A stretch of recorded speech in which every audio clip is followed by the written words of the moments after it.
Hi everyone, welcome back to my channel, Read With Me.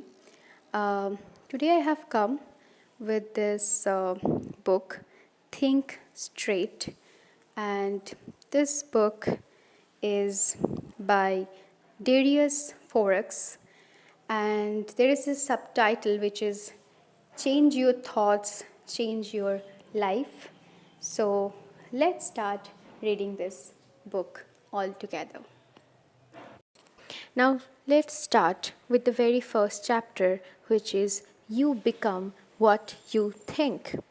In 1869, a 27-year-old man who had just graduated as a doctor of medicine from Harvard was going through a crisis of meaning. This was not the first time he dealt with adversity. Throughout his 6 years in medical school, his education was interrupted by different illness and bouts of depressions. But this time it was worse. He even contemplated suicide for months. The young man's name was William James, who later became the leading psychologist in America and one of the founders of the philosophical school of Pragmatism. It took James 3 years to overcome depression, something he did by himself. To be clear, James wasn't just feeling down. John McDermott, editor of the Writing of William James, wrote about the severity of his mental state. James spent a good part of life rationalizing his decision not to commit suicide. During this time, James also had panic attacks and hallucinations. This wasn't new to him. His father faced the same agonizing things years before him. This feat made James believe that his condition was biological and therefore something he couldn't overcome. But in 1870, James made a psychological breakthrough after reading an essay by Charles Renouvier, a French philosopher.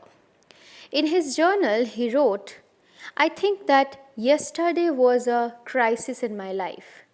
I finished the first part of Renouvier's second essays and see no reason why his definition of free will, the sustaining of a thought because I chose to when I might have other thoughts, need be the definition of an illusion. At any rate, I will assume for the present, until next year, that it is no illusion. My first act of free will shall be to believe in free will. This realization is at the core of pragmatism, the school of philosophy that James and Charles Sanders Peirce founded years later. James realized that we have the ability to choose one thought over the other. In other words, we cannot what we think. In other words, we can control what we think. However, James doesn't say we can control our consciousness. When we sit down and observe our thoughts for a few minutes, we will notice that a lot of things flow through our mind. The thoughts are just there. Nothing we can change about that. But since we have free will, we can decide which thoughts do we focus on. Hence, we can influence the direction of consciousness. This realization is critical to the way we live. It is the difference between I can't help but feel this way and I feel this way because I decided to feel this way. The emphasis is on deciding, and that's what this book is about. With practice, you can get better at controlling your thoughts so you can decide what you think. And with better control over our thoughts, we can improve the quality of our lives and the outcome of our careers. That's my proposition in this book. You have the ability to decide what you think, and since the result of your life depends on your thoughts, I think it's the most important thing in life. When we improve the way we think, nothing is impossible to achieve. That simple realization changed everything. Many great thinkers have written about the importance of thoughts, but William James's godfather Ralph Waldo Emerson, who also inspired James a great deal, put it most simply: you become what you think about all day long. I believe that's true. But we must realize that actions follow thoughts. That means you can't change your actions without changing your thoughts. Let's start. Why do we need a book on practical thinking? The human brain is the most important tool we have. It is more important than any technology, device, or instrument. Robert Greene, the author of Mastery, put it best. If there is any instrument you must fall in love with and fetishize, it is the human brain. The most miraculous, awe inspiring information processing tool devised in the known universe, with a complexity we can't even begin to fathom, and with dimensional powers that far outstrip any piece of technology in sophistication and usefulness. However, there is one problem. We are born with this great tool, but we don't know how to use it properly. We are highly impractical beings. We think that we are good thinkers, but research paints a different picture. We think we make practical decisions that we base on logic, but that's not the case. As Dan Ariely, author of Predictable Irrationality, writes, we usually think of ourselves as sitting in the driver's seat, with ultimate control over the decisions we made and the direction our life takes. But alas, this perception has more to do with our desires, with how we want to view ourselves than with reality. It is safe to say we are not practical thinkers. The proof of that is the list of more than 100 cognitive biases or thinking errors that scientists have found over the last century. We often make decisions based on gut feelings, emotions, and without having the right information. I have read several books about better thinking and decision making. I like them. But I had one problem with all the books in this field. They were not practical. They do a great job of describing why we think the way we think by sharing stories. But I couldn't find a practical book that explained how to change the way you think. That's why I wrote this little book. It contains everything I have learned about thinking. My goal is to give you at least one idea that you can use to improve your thoughts and consequently your life, business, or career. That's why I share all my best ideas here. I wrote things straight in a way that you can read it more than once. And I hope this book serves as an anchor to you, especially during trying times. To keep this book practical, I combine theory, stories, and personal experiences to share advice you can apply or not. The first idea I want to share is that these types of books only work if you are open-minded. If you think that's not you right now, I can save you an hour of your life. Just get rid of this book, burn it, ask for a refund, give it away, whatever. No matter what you do, decide clearly. Use it or leave it. Next chapter. Use what works. I am not a neuroscientist, psychologist, philosopher, or any type of expert on the topic of thinking. I am a person who has lived his entire life under the impression that you can't control your thoughts. The way of thinking didn't serve me well. I was happy one day, sad the next. I got angry easily, and I couldn't find solutions to simple challenges I faced in my career, business, and relationships. But through experience, journaling, reading, and a lot of introspection, I have found a way to get better at thinking. How do I know I am better at thinking than before? I am no longer a slave to my thoughts and I am much happier because of it. I use my mind and it is no longer the other way around. To me, that's the definition of better thinking. It has nothing to do with how smart you are or how many mathematical equations you can solve. It is about using your mind to get what you want. I don't pretend to have all the answers to thinking better, though.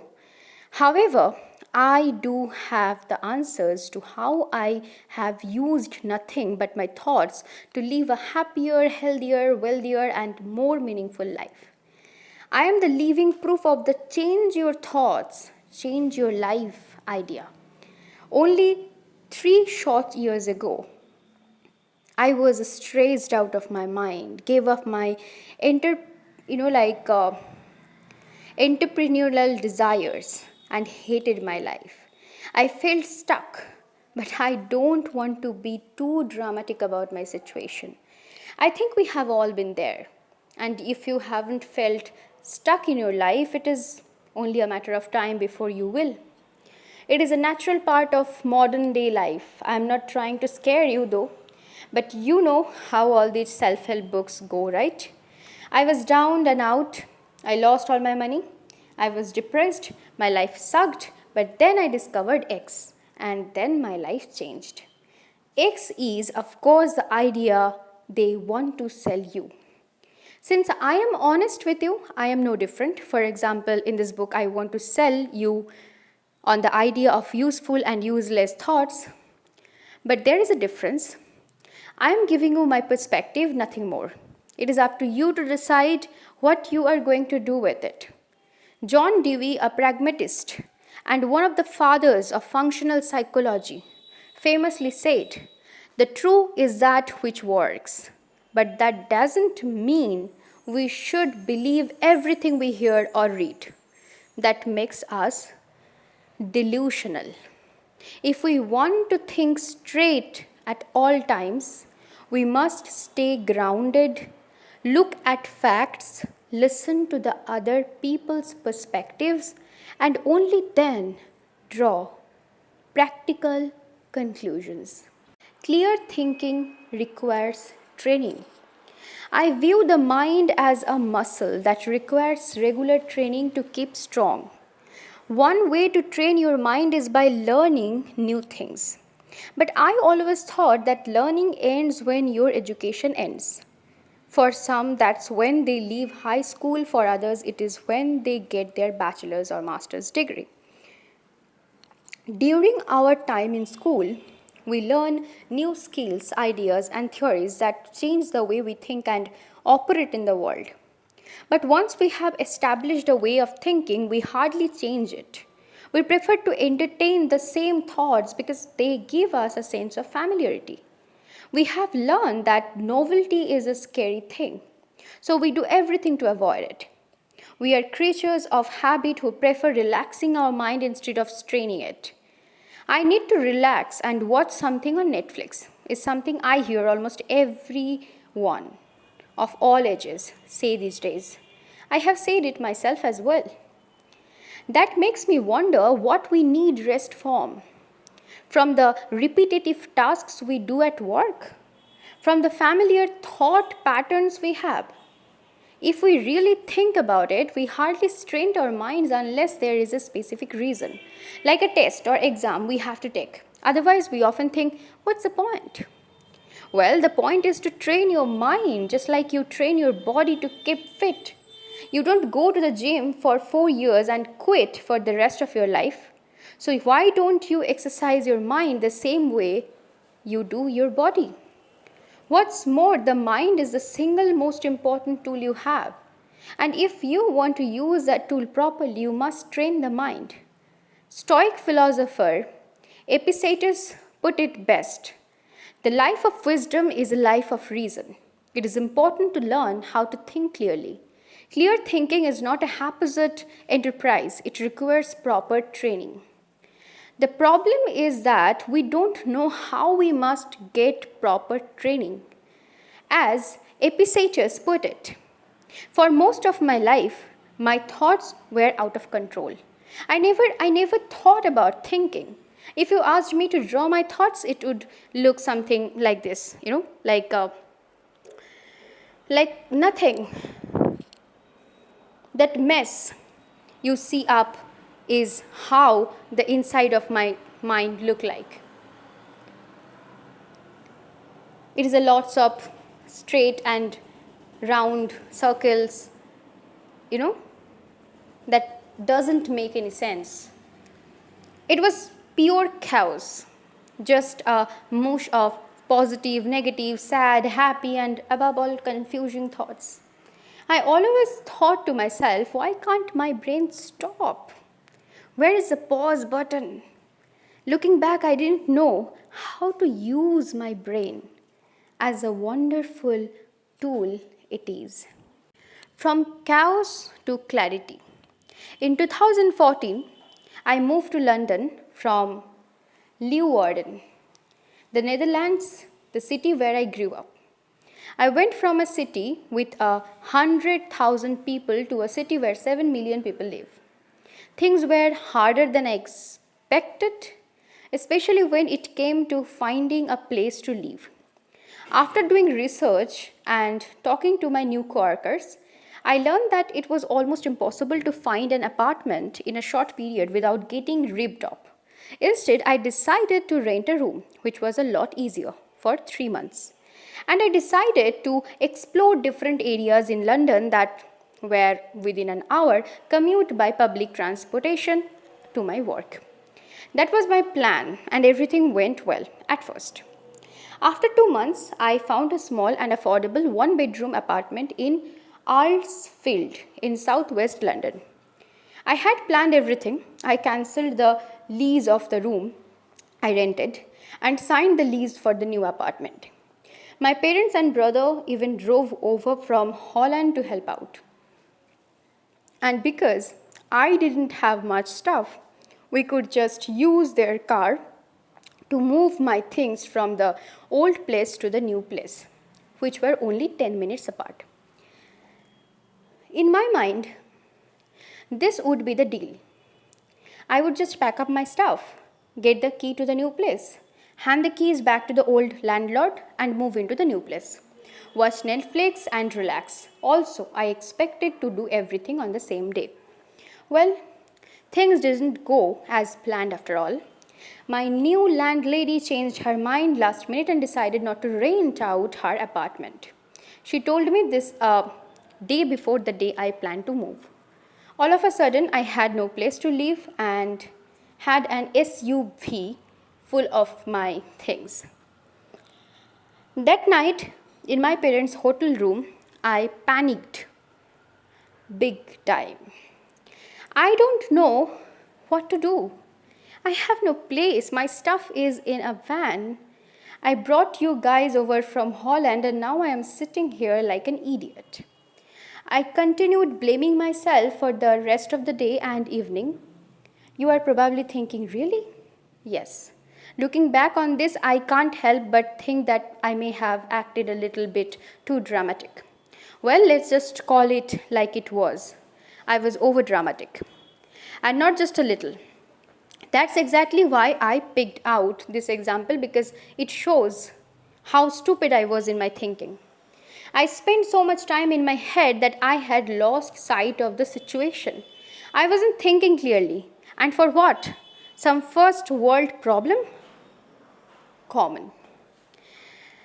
The next day, I wake up, and with the encouragements of my parents and brother, I decided to stop feeling sorry for myself and to start finding a solution instead. I said to myself, think straight.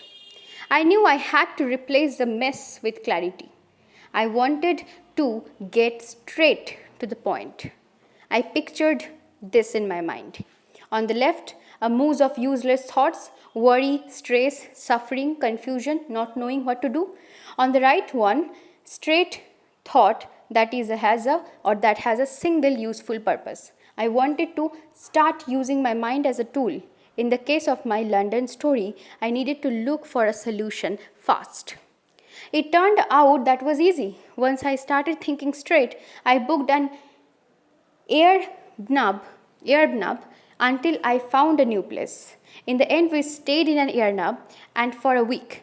And the landlady changed her mind again and decided to rent the apartment to me anyway. So all my stressing, worrying, and thinking were especially useless. How often does that happen? We are always so quick to judge and draw conclusions based on our assumptions. We are all human beings. We make mistakes, we change our minds, and we assume things that are not true all the time. That's normal.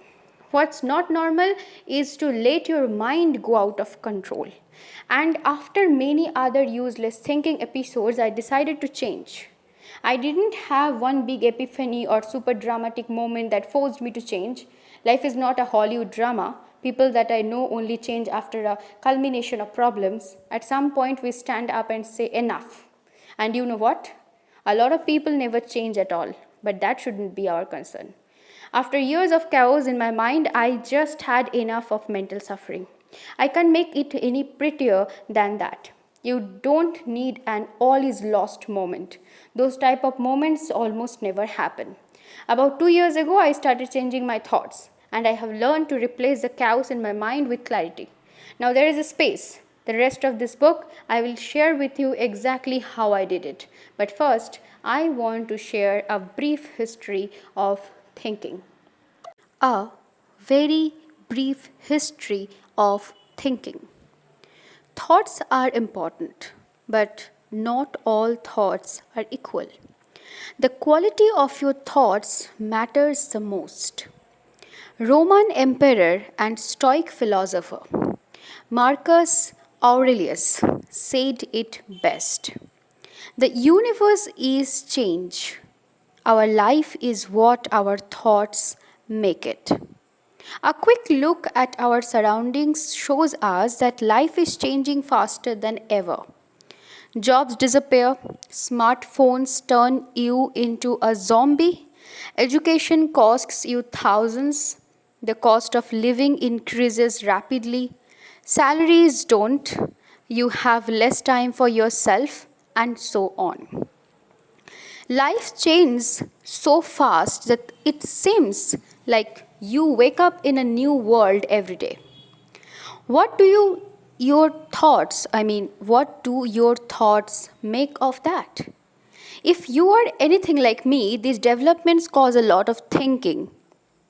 Worrying and uncertainty. How do I survive? How do I adapt my business to changing markets? How do I advance my career?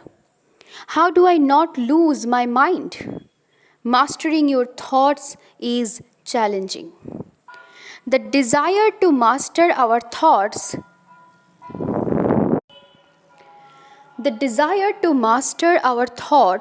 is as old as modern civilization. Ever since the 5th century BC, philosophers from all ages and regions agree on one thing. The human mind is an instrument that solves problems. And many philosophers argue that the quality of your thoughts determine the quality of your life.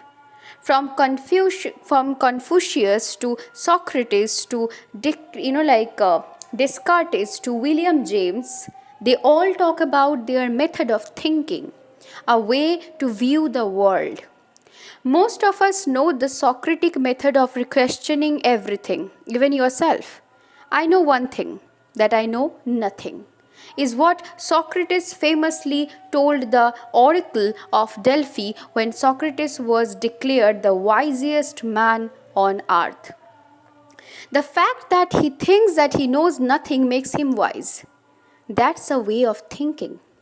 French philosopher René Descartes, who lived in the 17th century, took it one step further. He questioned everything in life, even his own existence.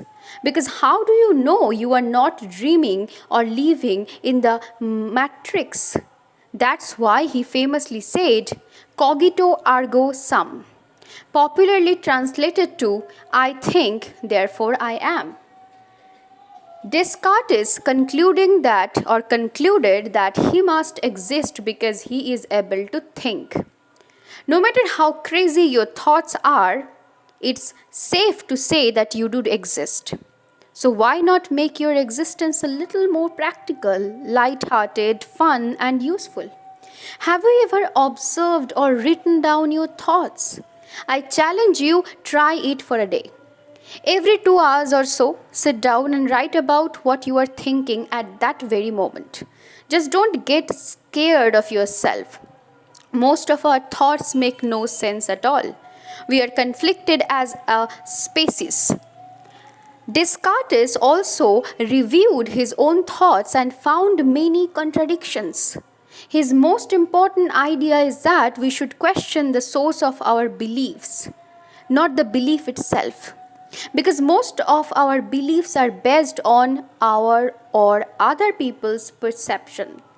How many of your ideas are based on what others have told you, or based on your first thoughts or assumptions? At the core of thinking lies our ability to separate the truth from falsehood. What is true? What is false? One way to look at the question is to take a pragmatic perspective. William James describes the idea of pragmatism as follows. The attitude of looking away from first things, principles, categories, supposed necessities, and of looking towards last things, fruits, consequences, facts. Thoughts should serve a useful purpose. If they don't, they are useless. That's straight thinking. Pragmatism is a method of thinking, not a solution. In fact, all thinking is a method. Your thoughts serve as an instrument, but it is a conflicting instrument that's very hard to use. Henry Ford said it best, thinking is the hardest work there is, which is probably the reason why so few engage in it. Thinking is not only hard, it's the single most important thing in life. Remember, the quality of our thoughts determines the quality of our lives, and our decisions are a result of our thoughts. Life is not linear. I always thought in a linear way. A leads to B, and if B is C, A also leads to C. I looked at appearances, first thoughts, and made a lot assumptions. But my thoughts didn't serve a useful purpose. In fact, they served no purpose at all. Instead of thinking, I followed convention. I let others do the thinking for me. Most of us are like that. For example, I thought I would never have to worry about having a job if I got my college degree. I honestly believed that until I was about 26 years old. I figured out the hard way that nothing is guaranteed in life and that you have to work hard to earn money. And that making money has nothing to do with your degrees. If I had to pick another predictor of career success, I would say it's skills. The better you are at something, the more value you can provide to others, and the more money people are willing to pay in exchange for your value. Also, achieving a goal never happens linearly. Most of us believe there is a straight line from where you are to where you want to be. Let's say your goal is to start a business so you can have more freedom in your life. That was always my goal. I thought I would just work on it until I achieved it. But that's not how it worked out. I had to take a lot of detours. I worked for many other people in between. I also started businesses that failed. Understanding that life is not linear helps us to change the way we think. Along the way, I got discouraged a lot and almost quit. Now I realize that things often don't go according to plan. That helps me to think of backup plans or alternative options to get closer to my goals. Another personal goal of mine was to invest in real estate. When I lived in London and Amsterdam, That was difficult for me because I didn't have enough capital to get started.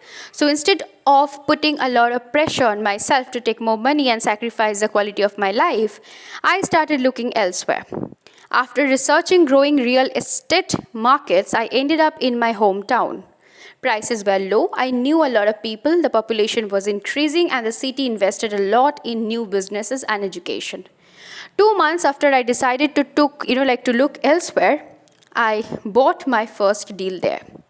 The point is that there are multiple ways to achieve your goals. Also, if everyone is doing one thing, that often means you shouldn't. The next chapter, connect the dots.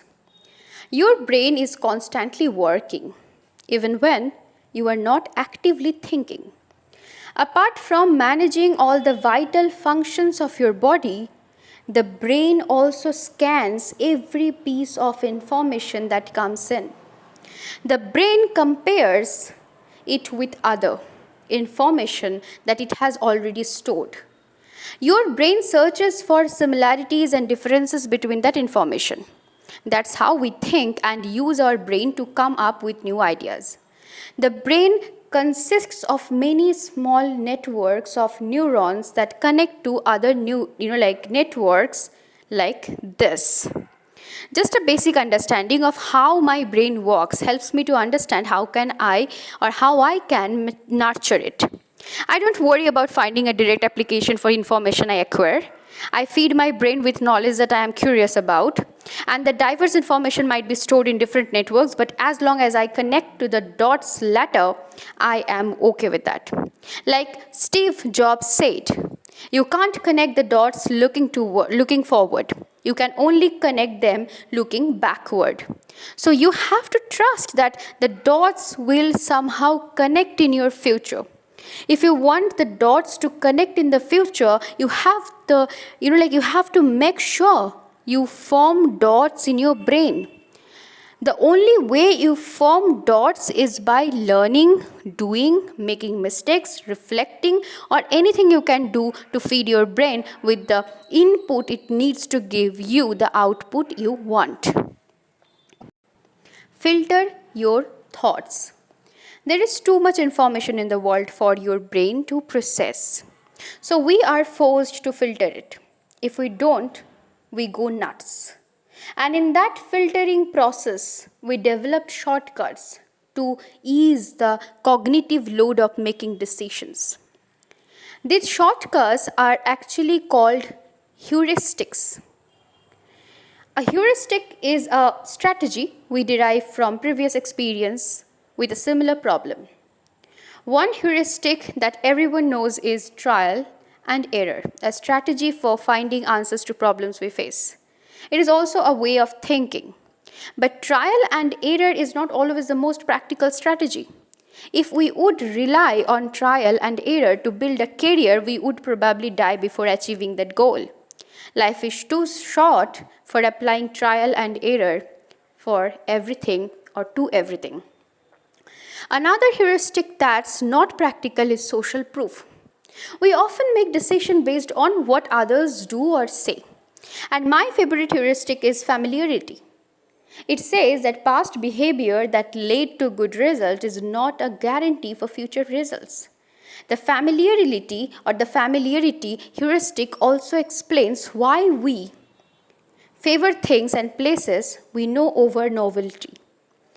It is one of those things we see every day. We eat the same things, we walk the same route, we make the same mistakes, and we complete the same tasks at work over and over again. And then we complain that our lives are stuck or boring. No wonder you were making decisions based on familiarity. But who says that familiarity is always a good thing? It is good for certainty. It is good for certainty. But to achieve a breakthrough, you need something different. Making decisions based on heuristic techniques might ease the cognitive load, but they are far from practical. And often heuristics lead to unsatisfying outcomes. If that's the case, Take it as a sign that you must change something. Instead of relying on heuristic to filter information and make decisions, rely on the main idea of pragmatism. True is what works, but don't take it too literally. Taking drugs works for me is what a contentious friend told me after I shared this idea with him. And he is right, you can't take this idea too literally. But what can you take literally in life? Take the platitude. Good things come to those who wait, for example. I don't have to explain that it doesn't mean you should sit at home and wait forever until good things happen. Look at the true is what works idea as a filter that you can apply to all information that goes into your bin. When faced with decisions, I ask myself, will the outcome of a decision, sorry for the noise. When faced with decisions, I ask myself, will the outcome of a decision change the way I live?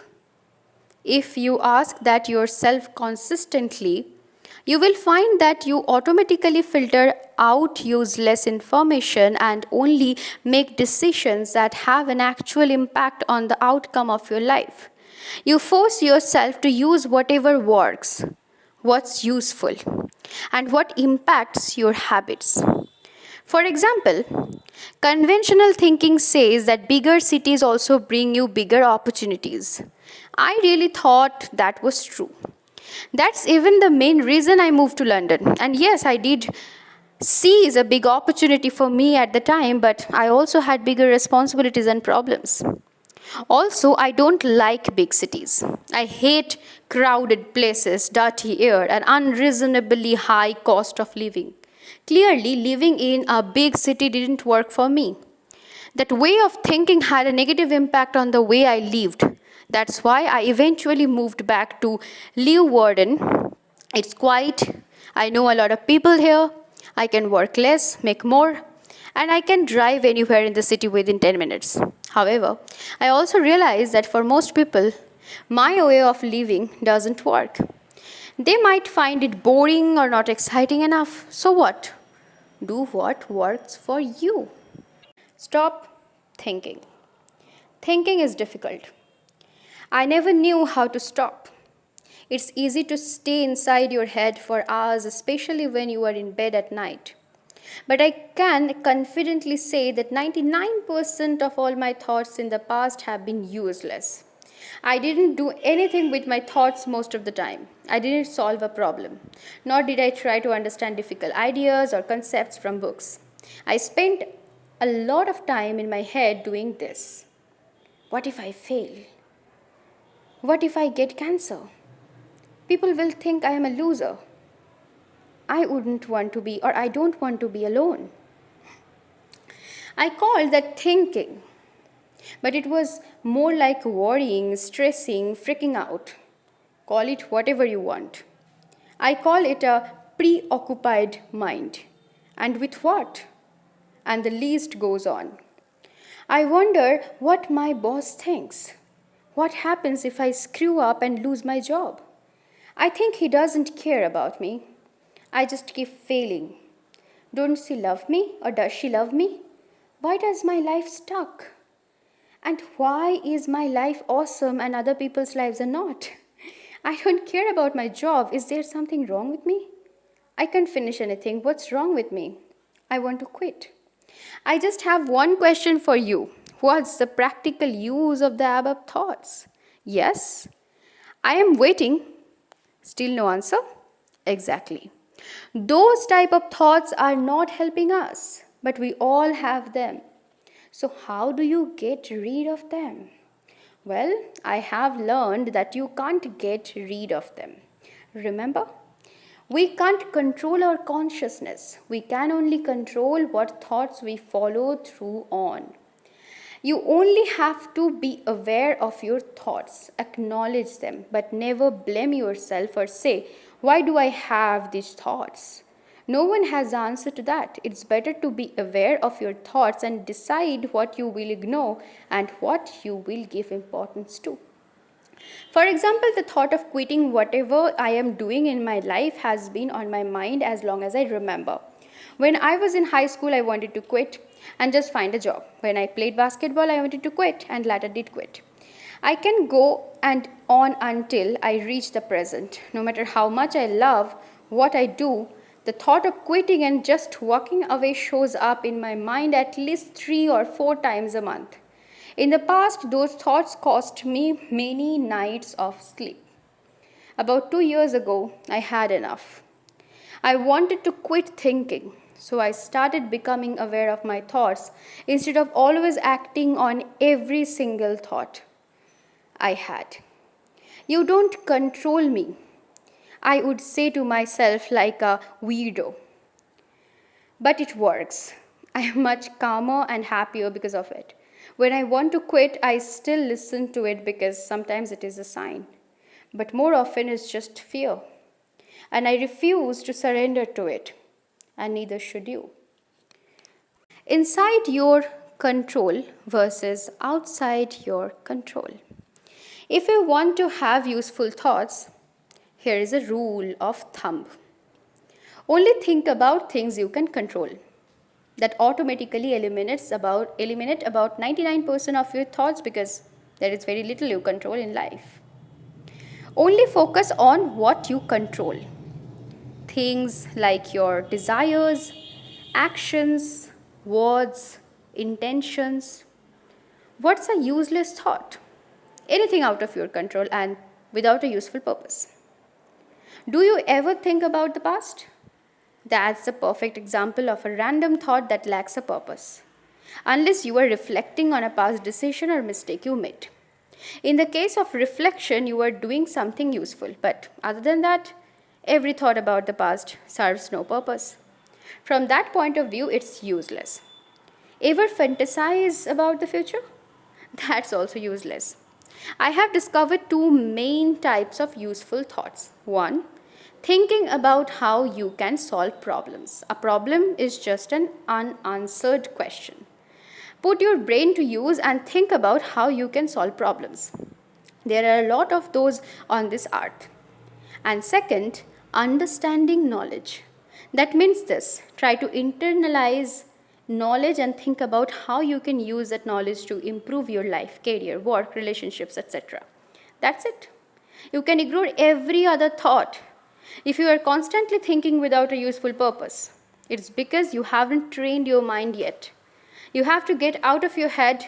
If not, you will go mental. Everyone will. No exception. Ask yourself, is that worth it? Do you really want to waste your time, energy, and life on useless thinking? You and I both know the answer to that. Commit to stop thinking about useless things. Start taking control of your mind. All that worrying about the past and the future is not going to help you. It never did, and it never will. Don't trust your mind. Have you ever made a decision that seemed illogical looking back? We are very illogical beings. Every person creates their own social reality. The way you view the world is completely subjective because we all have cognitive biases.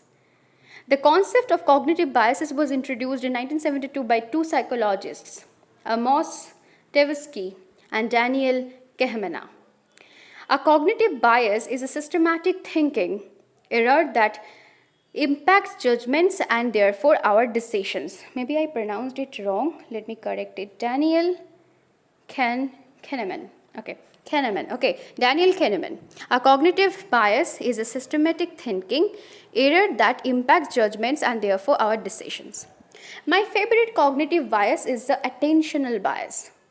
It is scientific evidence for the idea that your life is a result of your thoughts. The attentional bias states that our perceptions are affected by our thoughts. And naturally, our perceptions determine our actions and decisions, which make up our lives. If you have negative thoughts, you also have a negative perception of life. That's what it says. Our mind might be illogical, but it is also simple at the same time. Take one of the most well-known cognitive biases, the confirmation bias. It explains the behavior of confirming our preconceptions. If you believe in something, you will try hard to find information, clues, and signs to back that up. In other words, you do everything to prove you are not wrong. Instead of looking at facts, you look at beliefs. And that's what all cognitive biases do. As of this writing, there are 106 decision making related cognitive biases known. I have read about most of them. And I have read several books and studies about cognitive biases too. My conclusion is that your mind can't be trusted. Maybe my conclusion is also a cognitive bias. Who knows? What it comes down to is this: avoid making decisions based on beliefs, obvious logic, and even science. Scientists are also human beings. That means they have their own cognitive biases. They are notorious for finding evidence for their perception or preconceptions. The solution to making better decisions is not more knowledge. Instead, I have found that a pragmatic and neutral perspective leads to better informed decisions. Unfortunately, there is no such thing as the best decision. If that was the case, we lived in a perfect world full of people who made logical and practical decisions. I like to look at it this way: there are only good informed and bad informed decisions. It is very appealing to think we have got it all figured out because we have read a few books of studies. And there is just one problem: you still can't trust your judgments no matter how much knowledge you have. Being aware of that simple thought helps you make better informed decisions. Every time I am stuck in a thinking pattern, I try to break away by looking at the list of cognitive biases. It's free and easy. Just go to the Wikipedia for list of cognitive biases. You will find that most of biases seem like common sense. And that's exactly the point. Cognitive biases explain our illogical behavior. Look at facts. I hate assumptions, and yet I assume things all the time.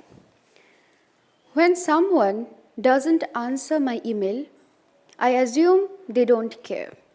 When someone apologizes, I assume it's not genuine. When I have a headache, I assume I am ill. I know I am not practical because assumptions are not facts.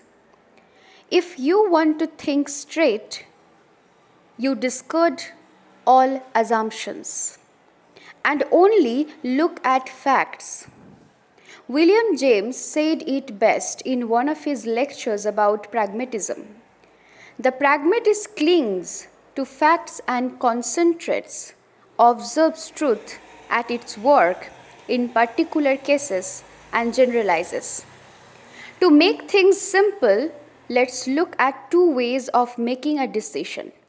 One based on facts and the other based on assumption.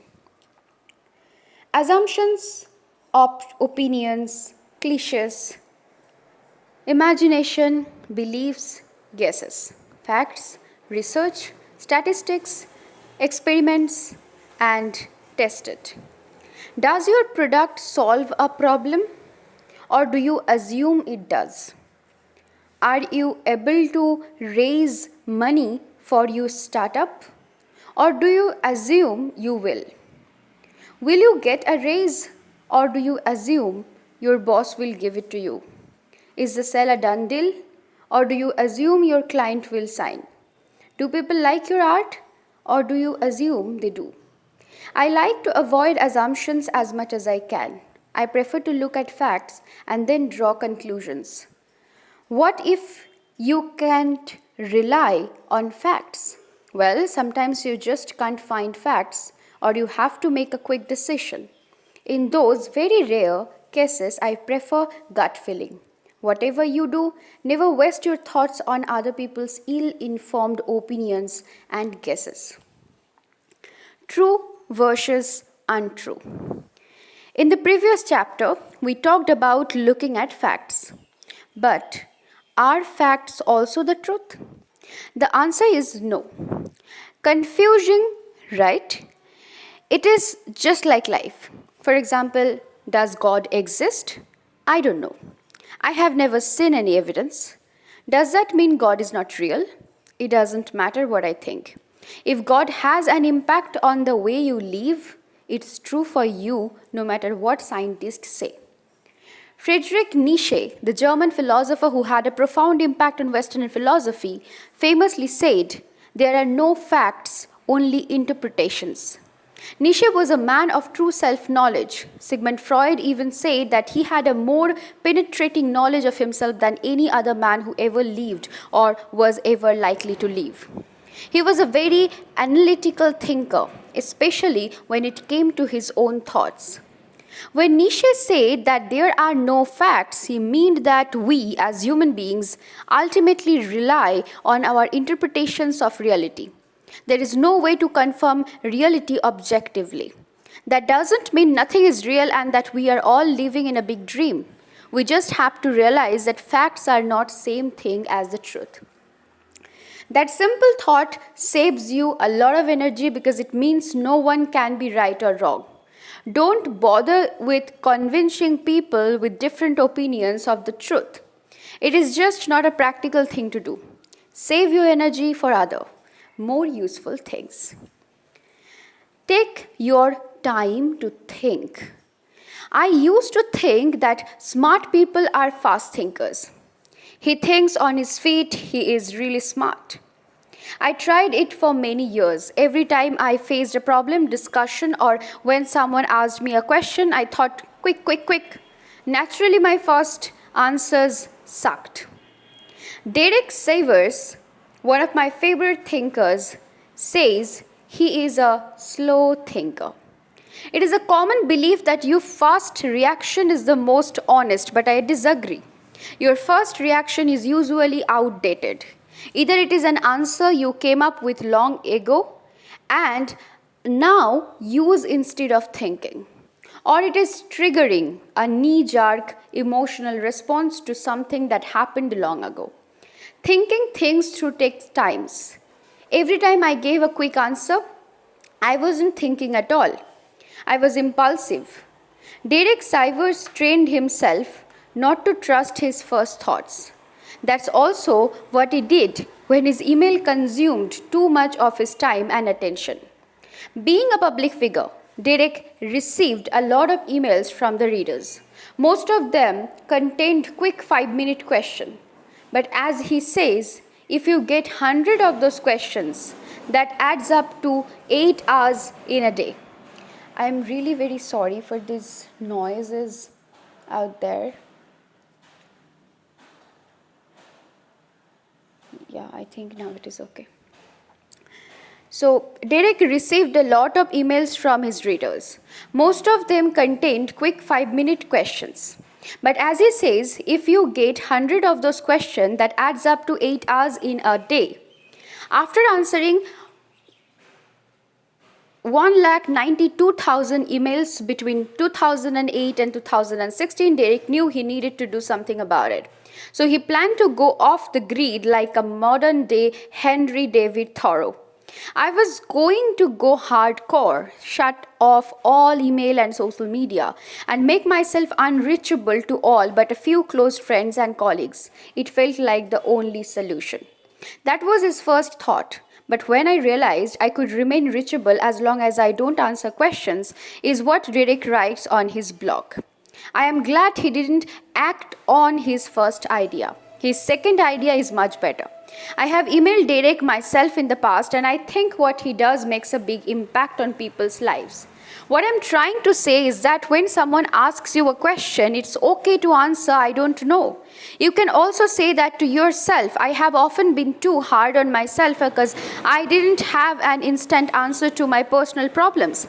That doesn't make you dumb, it makes you human. Why are we even afraid that people think we are stupid? It is a perfect example of slow thinking. Instead of following your instinct of, I will prove them, you can take a step back and ask yourself, why do I even want to come across as smart? If you really think about it, it doesn't matter what others think of you. I think it's always better to take your time to think. If others think that makes you stupid, they are the ones who are. No more quick decisions. Shall we book a business trip to Thailand? Are you interested in a speaking gig at Company X? Should we renovate the kitchen? Do you think we should fire John Doe? How about hiring another sales executive? Just a few questions others have asked me recently. And you know what? Just as I like to take time to think deeply about my challenges, I also take time to think quick decisions through. Quick decisions through. Every time I said yes to a speaking gig, interview, or giving a seminar, I didn't think about it for long. When things are in the future, we are more likely to say yes. That trip is planned for September. It is now March. That goes from now. And without thinking about it, you commit to a 5-day business trip or family vacation. But when September comes, you are either in a great professional flow, have other more important commitments, or are in the middle of something else. Now, all of a sudden, that quick yes from ages ago is one on your mind all the time. Should I cancel the trip? Should I go? Should I go for 2 days only? Why do we make things so complicated while we can easily solve these things by just taking an extra day to think? That's all you need. Just think things through. Know yourself. For instance, I am currently in a great writing flow. I don't feel the need to leave my city. I have a set routine every day, and it works very well for me. I feel happy and I enjoy my life a lot. When I go away for even a weekend, my whole routine can be messed up, and then I need another 2 weeks to get back to my old self. However, I don't always have this mindset. Right now, I am working on this book, opening a new office, and buying a new apartment. I am focused on a few important things, but other times I am more flexible and actually do like to travel, visit friends, business partners, and live a loser lifestyle. That's why I know take more time to make decisions. Instead of following my first thought, I say, please give me a day or two to think about it. That's all you need. Release your mind. Once I changed my perspective of life, I started training my brain every single day. I started reading 2 hours a day and taking extensive notes of the things I learned. I also started writing articles to share the ideas I learned. In the beginning, I felt like a new world opened up to me. I couldn't get enough of learning more. I bought new books every week and devoured every piece of new knowledge I could get my hands on. But after a few weeks, I had a mental breakdown. All of a sudden, my mind froze up. I felt blocked. I couldn't think, read, or write. My head hurt all day long. That went on for a few days, almost a week. I felt ill and I didn't understand why. I couldn't even think about why. And when I felt better, I just picked up where I left off. This time I went on for longer, about 2 months before I hit another wall. But this time it was different again. No matter what I tried, I didn't feel like I was improving or learning new things, but I kept going and pushing through the difficulty. After this pattern occurred a few times, I finally understood what was going on. Training your mind happens in stages, and before you can move on to the next phase of your learning development, you have to get through a wall.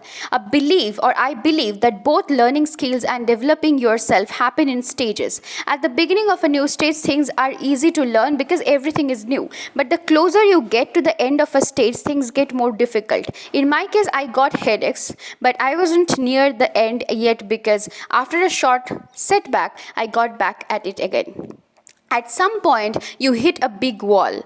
That's the mental breakdown. It is also a point at which you want to give up whatever you are trying to achieve. Writing a book, starting a business, changing your career, or leading a group of people.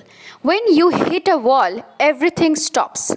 The book all of a sudden seems useless, the business seems to fail, the career you want seems unreachable, and the people have stopped taking you seriously. All is lost. I have learned to train my brain to take this as a positive moment. When I reach a wall, I know I am close to the next stage of my development. Instead of giving up, I'm happy. All I need to do is to take a break, rejuvenate, and let my mind recover. I hang out with my friends, play some table tennis with my brother at our office, listen to my favorite artists like Jay-Z, Bob Dylan, and like Kendrick Lamar or Bon Lever. Watch movies, a lot of them. I just take some time to relax and let my brain get stronger while I am not thinking or working on anything. And then I get back to where I left off. I use my energy to break through the wall, and it always works. Draw your thoughts. Before we invented language, we communicated and thought in images. But for many centuries, words have been our primary way of communicate. And that's why we also think in words. When I think, I talk to myself. And when I take notes, I also talk to myself. Create a chapter about drawing your thoughts is what I wrote in my notebook when I came up with the idea for this chapter. I find that fascinating. One of the best known thinkers of all time, Leonardo da Vinci, thought visually. How do I know this? I took a look at his notebooks, which you can easily find if you Google them. Here is an example. So there is a picture. Now, we don't have to become this great at drawing, but I think we can still learn something. Drawing frees your mind from the constant, verbalization. I started drawing the images for my dog, from my blog posts over a year ago. My drawing skills haven't improved, but my articles have. And one of the reasons is that I take time to think about how I can visually share my idea. I want readers to immediately get what I'm trying to share in the article by looking at my drawings. That's why I think a lot about visualizing an idea. Sometimes I draw a graph, sometimes I emphasize a sentence or word, and I even make simple cartoons after I make the drawing. I often edit my article to make my idea clearer, and some articles even start with a drawing. This book also started with a drawing. It is the drawing I used in the this is the drawing I used in the From Chaos to Clarity chapter. Here it is again. So the very first image that you can see in the, the book cover, this is the picture, here it is. I made that drawing without a purpose. I was just visualizing some of my ideas. One of my ideas is that it used to be chaos in my mind until I found a way to overcome it. As a result, I think clearly. That's the whole drawing, and now it is a book. Be yourself, not what you should be. Conquer yourself rather than the world. René Descartes. I would like to ask you a few questions. What are you good at? What are you bad at? How do you learn new things? What are you passionate about? What do you dislike? In other words, who are you? What's your DNA? Sure, biologically, we are all more or less the same. We all have organs, bones, blood, nerves. We also all die. Why is self-knowledge important? I never had a clue. In all my years in school, no one ever talked about knowing yourself and why it matters. But it turns out that a lack of self-knowledge is the reason why I made the wrong decisions in my life. The jobs I had, the girls I dated, the things I chased, the decisions I made, the people I spent time with. I didn't match with my strengths, values, skills, and desires. My ex-girlfriend wanted to travel the world and live in different countries. I hate that idea. I want to stay close to my family and best friends. I don't feel like I am missing out on something if I don't live in another countries. Having home is what makes me happy. When you are in a relationship with someone who has different values, it is a zero-sum game. One person always loses something. We broke up. I have worked in boiler rooms, selling foolish products to people who didn't need them. Why did I have a job that made me feel bad about myself? I don't know. My best guess is that I wanted the money. I thought that's what you do. But I didn't know myself. Today I know myself better than I did 10 years ago. And in 10 years from now, I will know myself better than I do today. Knowing yourself is a step 1. Step 2 is acting on that knowledge. Sometimes opportunities come my way and I feel like saying yes too quickly, but I have to take a step back and ask myself, is this really me? Very often the answer is no. I have found that most things in life are not for me. Most jobs, opportunities, countries, people, parties, lifestyles, books, they are all not for me. It's about finding the things that are for me. Believe it or not, that's a very small list. Take time to reflect. We live busy lives, and sometimes there is no time for thinking. When thinking is not a priority, make it one. If you don't, you will end up like me a few years ago. I didn't reflect on anything between 2012 and 2015. Result? All of a sudden, I felt overwhelmed and didn't know what to do with my life. I had a true internal crisis on my hands. Since I had no idea what to do, I started reading more books, and I noticed that many smart and happy people kept journals. They also reflected more on their life. More specifically, they reflected on the things they learned, mistakes they made, and the goals they achieved. When I started daily journaling, I began with writing my own autobiography. It's not meant for publication, it's meant for reflection and learning. If you don't know what to write about, write your life story. I'm sure you will learn more about yourself with every paragraph you write. I journal and make sure to read my notes once a week. That's all I mean when I talk about reflecting. I do for 3 reasons. 1, it helps me to uncover my mistakes so I can avoid them in the future. 2, it helps me to value my progress when I read my past achievements. 3, to get my thoughts in order so I can second guess myself. That helps me to make better decisions. In short, I journal and reflect because it is useful. My money rules. One of my friends told me he hates his job. I asked him why he didn't why he didn't take any action. I need the money, he said. I automatically knew that he assumed that the only option for him is to quit. The reason is that we become too dependent on something when we give it too much importance. There is a simple solution to, devalue the value of money. I live by these 5 rules, money rules. 1, don't buy shit you don't need. 2, save at least 10% of your income every month. Stay out of debt. I must your money, and invest your money in things that have a return. Don't be actually stinged cities sound money. So that's what I have done for the past 3 years. And I haven't had a single thought about money. Actually, that's not true.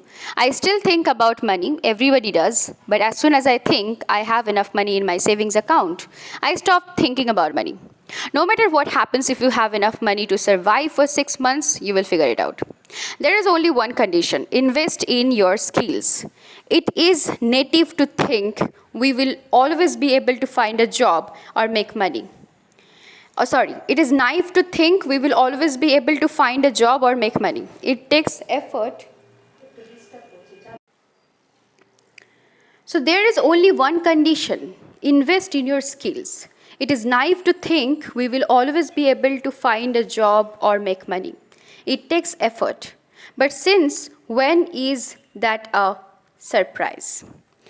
I just make sure I invest my money instead of spending it. Investing money is not only about investing in the stock market or in real estate. I have no problem paying $3,000 for a new laptop because it's a tool I use to do my job, and that makes me money. Also, I am never cheap when it comes to buying important things. I would rather buy a good jacket that lasts years than buy a cheap one that I have to replace next year. Simply put, I don't buy things I don't need. I don't need a new iPhone every year. I also don't need $5,000 shoes. But that doesn't mean I own only one pair of shoes. I simply don't buy everything I like. Buying stuff in excess is not practical because I don't have enough space. Plus, I like to train myself to resist things to improve my self-discipline. Remember, money is a replaceable resource. When you are out of it, you can earn it back. You can't say the same for time. Don't spend too much time thinking about money. Don't try to think your way out of everything. This doesn't make sense at first sight, but when you think too hard, you often come up with bad ideas. That's because you can't actively think your way out of everything. We have all had good ideas while taking a shower. That's because we are not actively thinking. It's good to let your attention wander and stop thinking. This is also a part of controlling your mind. You have the ability to decide when you want to let go of your thoughts. Similar to relaxing your muscles when you lay on the couch after a tough day. You can let loose of your thoughts. You can do that in many different ways. Some like to take a yoga class, others prefer to meditate every day. The medium doesn't matter. I have learned that there are many ways to relax. However, only one thing is critical. You don't need anything to relax but yourself. You don't need yoga, exercise, meditation, music, sense, or whatever it is you think you need. Let go of everything. You can escape your outside world and go inside your mind to find peace. If you can't do that right now, train yourself. Become aware of your thoughts, observe them, and let them go. That's the whole process. You can do that anytime, any place. You don't need a different scenario or class to do those things. Let go and relax, and do it as often as you think is necessary. You will find that the moments you are not thinking are just as important as the times you are actively thinking. Be unconventional. I have grown to hate conventional thinking. Not because I want to be different, but because conventional thinking gives you conventional results. I don't like that. And if you liked conventional results, you wouldn't be reading this book. Let's examine decision making for a second. The most conventional method for decision making is to create a pros and cons list. Benjamin Franklin is the first who documented this method. He wrote about it to his friend Joseph Priestley in a letter to him in 1772. And today we create these lists all the time. What are the pros and cons of quitting my job, breaking up with my boyfriend, taking this job offer, buying a new car, starting business? And then we take a sheet of paper, draw a line in the middle of it, and start listing the pros on the left and the cons on the right, or vice versa. Even though I liked the simplicity of this method, I stopped using it after one of my friends recommended me to create one of these lists when my first relationship hit a rough patch. I actually made a pros and cons list for breaking up with my girlfriend. When I think about it now, I am ashamed. And it didn't even make any sense because there are always factors that by themselves outweigh all of the other factors. Nearly all pros and cons lists for relationship are the same. Pros of staying in a relationship, having someone to share everything with. You can have sex, go on holidays, etc. Cons of staying in a relationship, less free time for myself, getting in fights, going to in-laws, etc. It is always the same. And it is not useful. The same is true for quitting a job you hate. The pro is that you are free from a bad job. The con is that there is a lot of uncertainty. It is time to break free from this conventional thinking. Instead of binary thinking, start thinking more, abundantly. It's not this or that in life. You can have this and that.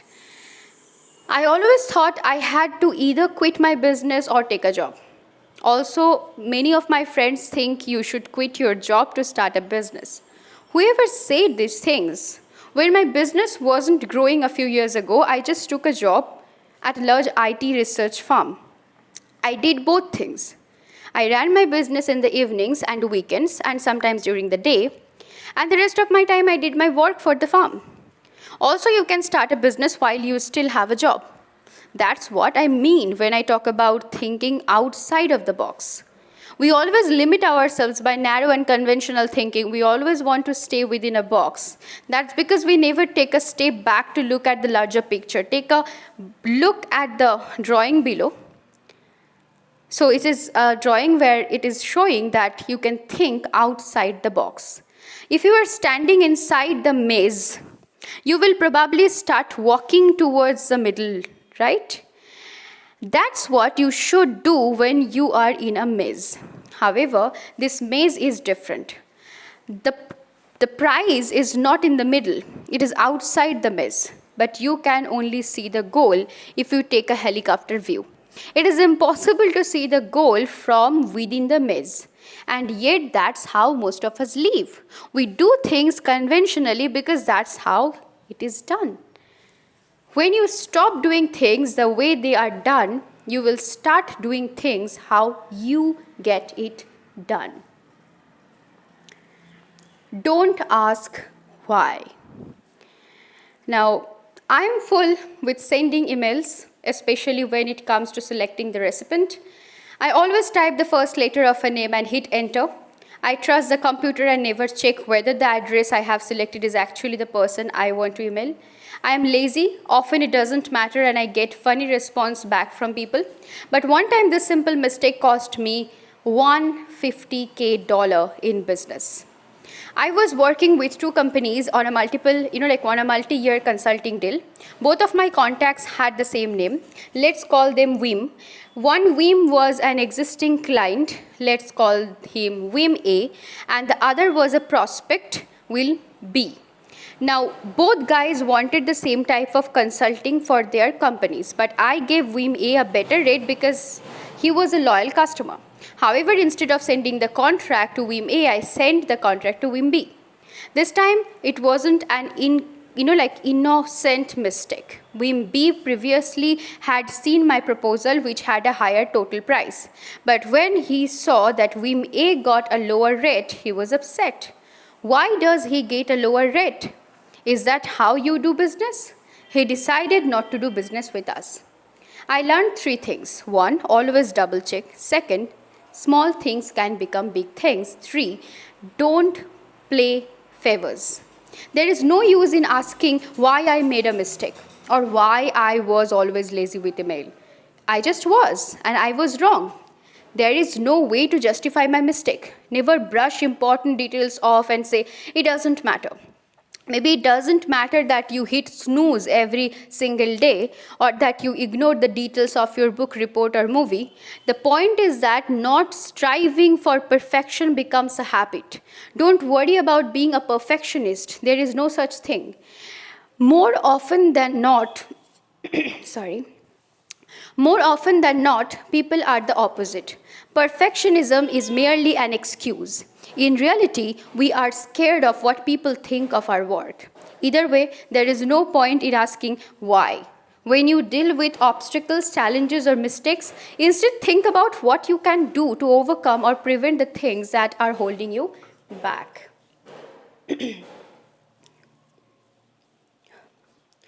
Think about the details even more. I overlooked a small detail and it cost me a lot. But the lesson I learned was more valuable than the business I could gain. Details are probably the most important thing in business, work, sports, art, and life in general. The devil is in the detail. It is one of my favorite, platitudes. But I never followed the advice in the past. The main reason was my impatience. I always tried to hurry everything, sending emails, making calls, writing reports, assignments, essays, you name it. I thought that it mattered that I got the work done. But I was wrong, because things often seem easy from the outside until you start doing them. This book took me 15 months to write. I spent countless hours researching the topic. I also spent hours on writing, editing, cutting, writing more, and editing it again. And then again, I also changed the title 3 times and the subtitle even more than that. My first title was The Art of, Practicality. I initially liked it a lot because it sounded familiar, but as I started writing a book about thinking, I also applied the methods of, to my own book. So I thought, what does the art of even mean? I didn't have a good answer. I took that as a sign that I needed to change the title. You know what's funny? My second title was The Power of Pragmatic Thinking, like a genius. I came up with another generic title, which was even longer than the previous one.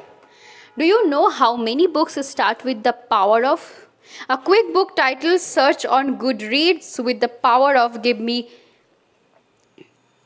8 lakh 3,000 895 results. That's a lot of books with those words in the title or subtitle. One of the things I have learned about writing books is that you must stand out somehow. No one cares about a better book on thinking. Instead, it is likely that you picked up this book because you expected something different. But with the previous titles that I had drafted, I knew no one would think it would be different. 2 weeks before I published Think Straight, I started promoting it on my site and social media, and quickly my readers became excited. Soon emails like these came pouring in. Can't wait for the book. Well done. I'm so excited to read your new book. What a determined person you are. I look forward to Think Straight. I love my readers. That's why I put in a lot of time to get the title right. At that time, no one had read the book, but based on the title, readers were already excited, and that was my goal. To everyone who emailed me before the launch, I hope I believed. Thinking about details is nothing more than doing your job. If you are a writer, your job is to write the best book you possibly can. If you are a designer, your job is to create the best design you can. You are not here to write one book and call it quits, or to design one product and retire. If you want to grow financially, spiritually, mentally, you must revisit the details all the time. Never underestimate or overlook details if you want to do a job right. And if you don't, it's better not to do it at all. Take thinking out of the equation. I don't want to become someone who only thinks and never acts. In fact, the only reason I think is that I want to do more with my life. I like to get more out of it because it gives me satisfaction. That's why I don't like to think on an average day. Sounds, like paradoxical, right? You say you should think better, but now you are saying you are thinking less yourself. That's exactly what I'm saying. Improve the quality of your thoughts so you improve the quality of your actions. And always have an imbalance. Action, greater than thinking. So the best way to make sure you act more is to rely on habits. Take exercise. I have struggled with staying in shape for all of my life, and I was overweight for years. I always played mind games with myself about exercise and diet. Should I go for a run or go to the gym? I will have this bag of chips and hit the gym tomorrow. What days should I exercise? Mondays, Wednesdays, and Fridays, or maybe Tuesday and Thursdays?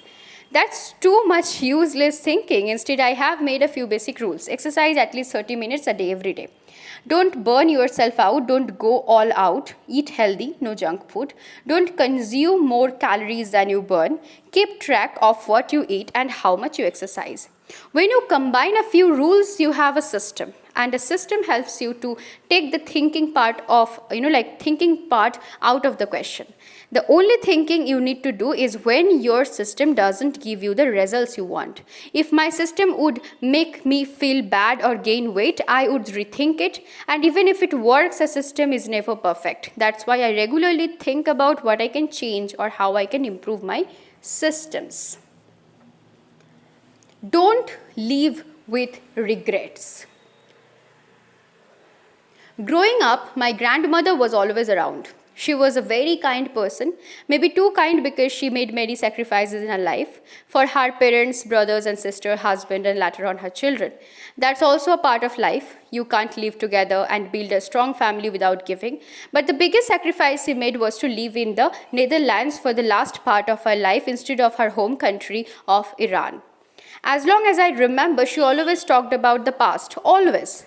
And especially during the last few years of her life, she almost cried every day because of regret. Fortunately, my mother, father, brother, and I visited her often and cheered her up, but through the laughs, I could see the regret. It was always present. I have learned many lessons from my grandmother, mostly about kindness and the importance of having strong family values, but the most important lesson I have learned was that you don't regret what you did in life, you regret what you didn't do. And when my grandmother passed away in January 2015, I decided to live by the lesson no matter what. For example, I always thought I wanted to travel the world and live in different cities. I know, It is not an original goal. I speak to a lot of people who love that idea of freedom and explanation or exploration. Why is that?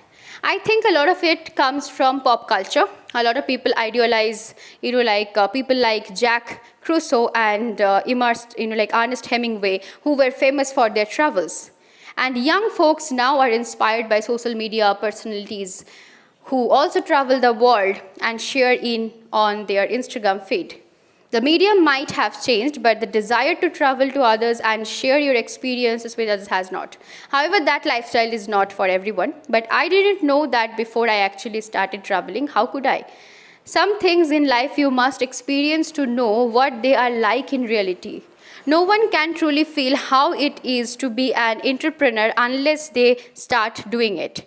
You can read all the business books you want and watch as many videos about entrepreneurship as you want, but they will not make you an entrepreneur. Ever. You will only end up living someone else's life. I would rather eat rice and beans so I can do the things that I love instead of having a job that makes me miserable but pays well. At the end of the day, this is your life, and the only way you can live with yourself is to follow your strongest desires. Just make sure you think straight so you eventually act on those thoughts. Never look back. I hardly look back on my life, I never daydream of the past. I don't look at old photos all day long. I don't even think about taking pictures because I am too involved in the present. Sometimes I feel like most people are stuck in the past. They live their life in the past tense. Instead of enjoying a moment, they grab their phone and take a picture of it. Instead of living life through a lens, I prefer to be present at all times. Now, I must be honest that I failed to be 100% present. However, I intended to live now. And I know I'm successful because I never have the urge to relive the past. I am too busy enjoying now. That doesn't mean I never stop to take a family picture. I just don't go around snapping millions of pictures that I will never look at again. Think about it. When do you have the time to take a look at all your memories? How many pictures and videos do you have? How many old documents, old diplomas, memorabilia, and other physical things do you have stored that remind you the past? If you are having a hard time letting go of the past, let me make it easier for you. You will never going to. 1. Use your first iPhone that you have kept in your desk drawer for years. Edit that video from the weekend trip you took with friends. Look at your old school papers, essays, and grades. Wear those old clothes you have in storage. Do anything with the object that reminds you of your first date. When we hold on to a lot of things in the past, they form an obstacle to living in the present. The only useful purpose I can think of for looking back is to learn. You can draw many lessons from looking at your past. That's why I like to journal. I regularly go back to my journal entries to understand my thought process at the time, especially when something doesn't work out the way I want. I go back and try to understand why. For example, in 2017, after 2 years of regular blogging and building up a news stellar with more than 22,000 members, I decided to start a paid membership site. Before I started the membership site, I contemplated it excessively. If I get 1,000 readers to support me with $5 a month, I can make a living off writing, training, and helping others. The paid members will get exclusive content from me. That's a good value proposition. That was my thinking process. I came up with the number 1,000 because of Kevin Kelly's seminal article. 1,000 true fans. I also studied how other bloggers started their membership sites. Everything looked good on paper, and I had sold hundreds of online courses before that, so I knew people valued my work. But things didn't turn as I expected. After a month, 72 people signed up. After 6 weeks, I pulled the plug on the membership site. Many of my friends, colleagues, and even paid members told me I stopped too quickly. Maybe so. However, I am not the type to quit when things are hard. I have thought about quitting education many times during my 5 years when I was getting 2 degrees. I also thought about quitting my family business many times because it is very hard to make a living, but that's never going to change. No, instead, I quit my membership site because I thought straight. At this rate, it takes me more than 12 months to get 1,000 paid members. Plus, within the first month, half a dozen people cancelled. So if I take cancellation into account, it will take me even longer. Also, during the past 6 weeks, I have felt an obligation to provide exclusive content to my paid members.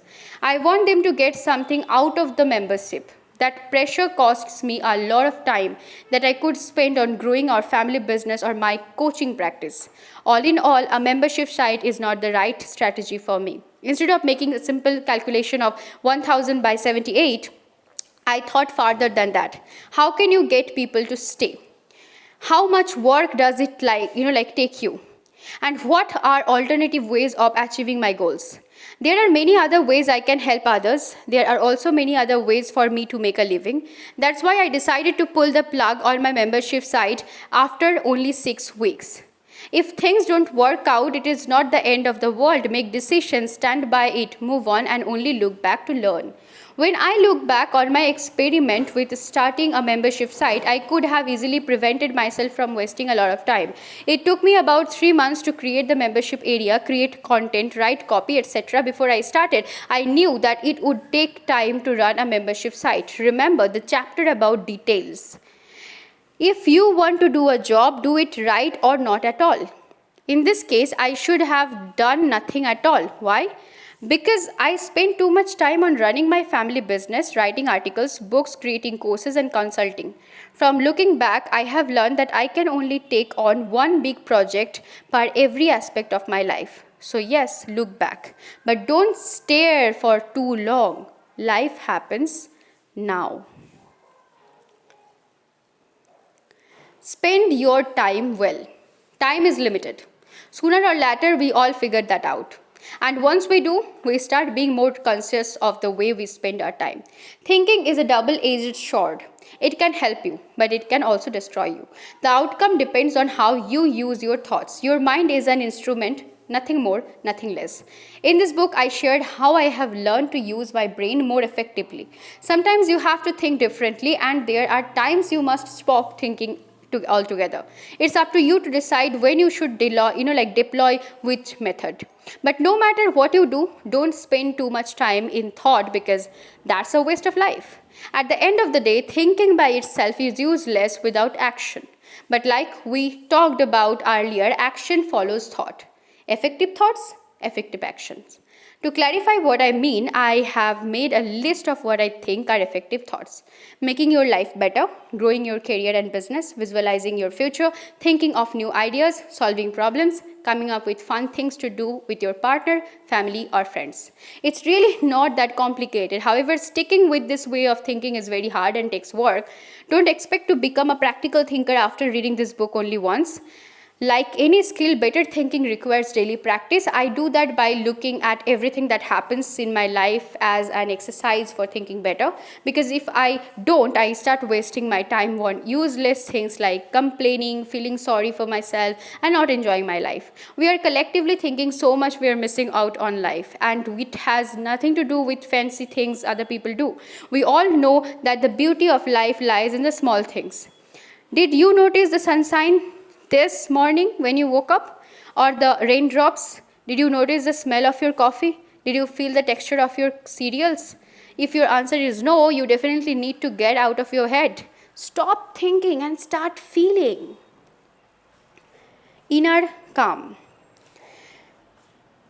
There is only one end goal to all of this: inner calm.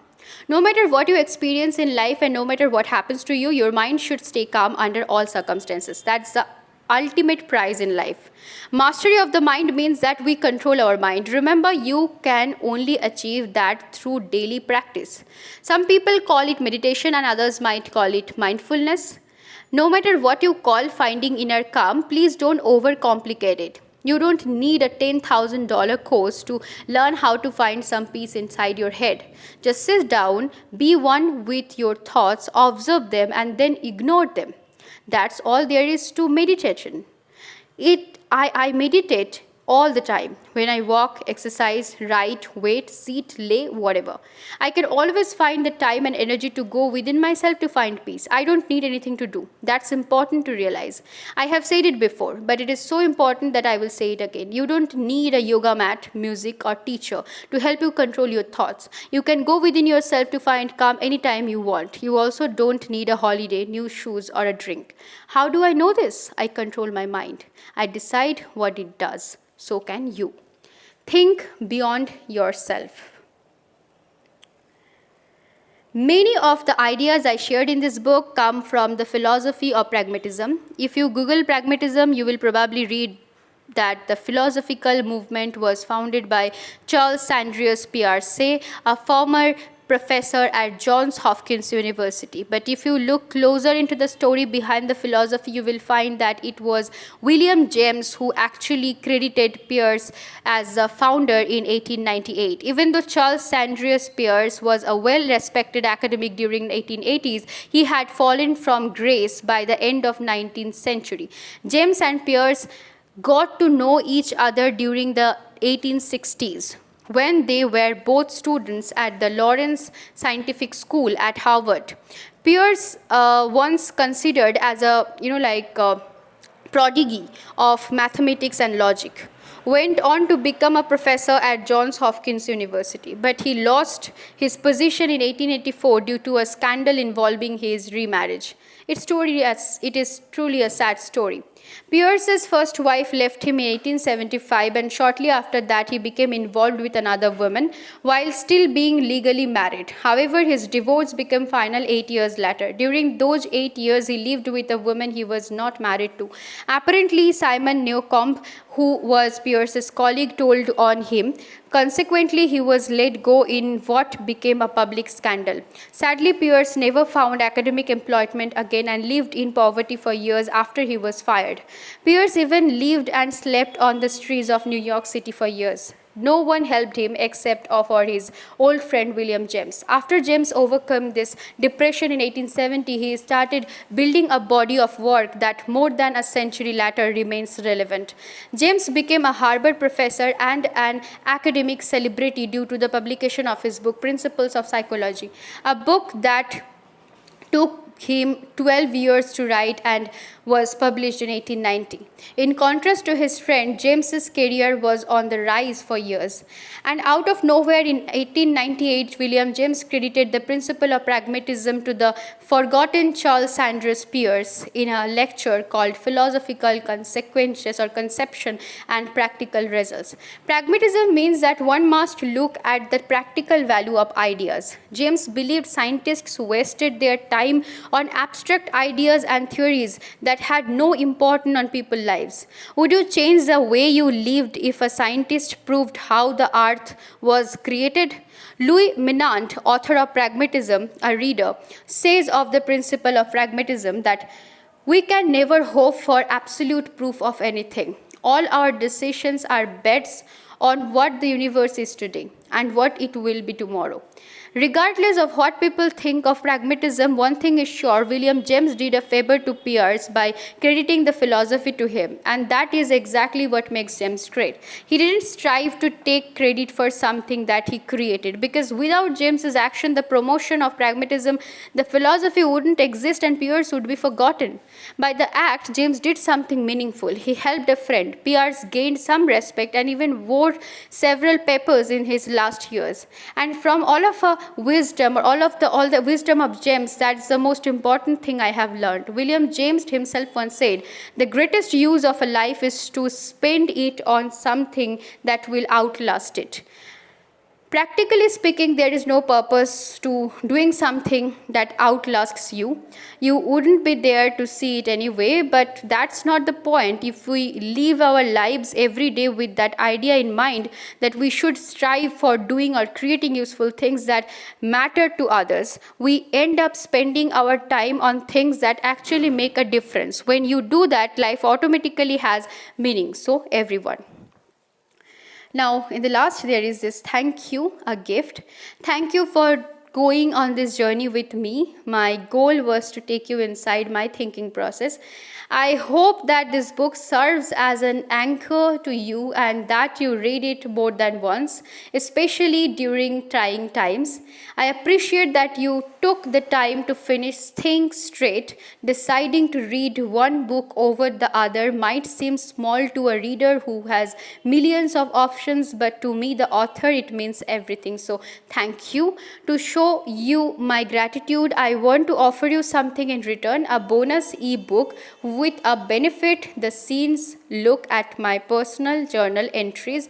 In the bonus ebook for Think Straight, I take you one step deeper into the creative journey. If you enjoyed this book and want to know how it was made, go to dariusforux.com/thinkstraight hyphen bonus to subscribe to my newsletter and download the bonus for free. I hope we can continue this conversation about how to think better. Therefore, I invite you to share your story with me personally or on my site's community page where other readers share theirs. I like to build real relationship with my readers. That's why I always ask people to stay in touch. My desire is to see other people do well in life. So please go out there and make good shit happen and then let me know about it. Take care, Darius. So thank you. I hope you like this book, and if you want, you can definitely visit this site that the author has mentioned. And thank you for being patient and listen to the whole book along with me. It really means a lot for me. And don't forget to like, share, and comment below. Let me know in the comment section, do you like it or not? Obviously the reading style. I am very sorry for the certain kind of noises that are there around. This is because my house is actually like by the side of road, and there are so much vehicles are going on. So sorry for that once again. And one more thing that I want to mention is that I always like to or try to keep the readings very spontaneous in order to make myself feel that I am one of you and sitting along with you and reading it out to you. So to like to get that feeling, I really try to follow this method. So hope you like it, and soon I will be coming with another book, and you may like comment below if you have any suggestion for me that you want me to read out for you. Till then, stay happy, stay blessed, and if you are new here, don't forget to subscribe and hit the bell icon as well. So thank you so much.